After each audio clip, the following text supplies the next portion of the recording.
All right, age plays into ideology. Age also plays in to how much you participate in politics. So, really good um, overarching knowledge is that the younger you are, the more liberal you are. The older you are, the more conservative you are. The younger you are, the less likely you are to participate. And the older you are, the more likely you are to participate in government. Okay. When it comes to the youth considering 18 to 29 years old, that is a very mobile and independent group of people. Okay.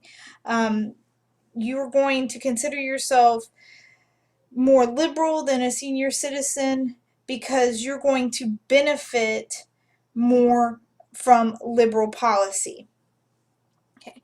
Now, the reason you are going to benefit more from liberal policy because as a group you're entering into the workforce and you like to see government policy that assures equal opportunity. Again, these are stereotypes. I'm not saying every single one of you believes this, but tendency is that you are going to have an idea that you want more support from government policies to reduce income differences. And your spending tends to be more on the liberal side as well. So you like the idea of government spending more money on education and environmental protection, and you're going to be a little bit less inclined to see money spent on defense, partly because you don't want us to go to war because you are the group that will get drafted. You value personal freedoms. Okay. You don't want the government telling you what to do, what to say, how to say it, and you definitely don't like the government spying on you to protect national security. Fiercely independent because you're just leaving your home and your parents, so you definitely don't want the government to take the role of a parent. You distrust authority in the government generally, going back to like NSA eavesdropping, where the National Security Agency monitors your computer usage and your cell phone calls. You have a general distrust in authority and military. What are they? They're liberal because of all of those things. A couple of other things 18 to 29-year-olds support. Okay, you would favor being able to opt out of Social Security and not have to pay Social Security automatically from your paycheck. You'd like to see that money maybe go into the stock market and you have more control over that. Um, you don't like the idea of cutting money to education, so you're more apt to support spending on education programs. Okay, again, you would think that either military spending is just about right or military spending could be reduced. You're going to be more apt to support social policy that would favor same-sex marriages. You're going to be more in favor of government policies that reduce income differences. You're going to support entitlement programs a little bit more. And you are going to be more in favor of protecting the environment.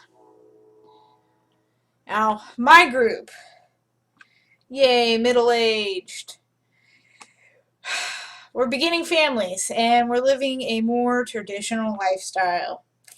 We are staying put, which means we'd like to see some status quo going on. We'd like to see the government supporting those traditional family values. We have a home, we have jobs, we pay taxes more than you do. We want to see our tax rate decreased. We work hard for our money. Okay. We are more financially independent and we don't generally need government support. We tend to be conservative. Right? This is a weird age, like the middle age group though, you still see that they value personal freedoms, whereas they might be moving more conservative on the economic spectrum. They are still holding on to some more of the liberal ideas of social policy. The old people, 65 plus. Okay. They are 12.4% of the population, yet they consume more than 26% of medical expenditures by the government. They are draining us dry. How? Because their numbers are growing. America is becoming grayer. And every single old person in this country, 65 plus, regardless of how much money they have or don't have, gets Social Security and Medicare. They are politically powerful. That's why we can't balance the budget and cut Social Security and Medicare. We can't take away their benefits. They have nothing else to do but watch TV, complain, and vote. They are a highly organized group, and they just call the American Association for Retired People, and they coalesce around one particular issue, and they call Congress because they have time. They wait to vote. They live for voting. They sit at Hardee's at 5 o'clock in the morning before the polls open, and they talk about who they're going to vote for. They volunteer at the polls. I'm telling you, Congress listens to these people because these people influence the government. They're not listening to 18 to 29-year-olds because 18 to 29-year-olds don't vote. 18 to 29-year-olds don't have an interest group that contacts Congress members. That's why Congress will do nothing to cut Social Security and Medicare, but will be so willing to up the interest rate on student loans or to cut funding for higher education. They don't care about you because you don't participate in the system. So they're going to channel all of the government support and all the government funding for the one group that does care, and that is the old people. If you are old and well off, you are going to be no holds barred. You are going to support the conservatives. If you're old and struggling, you're probably going to be more liberal.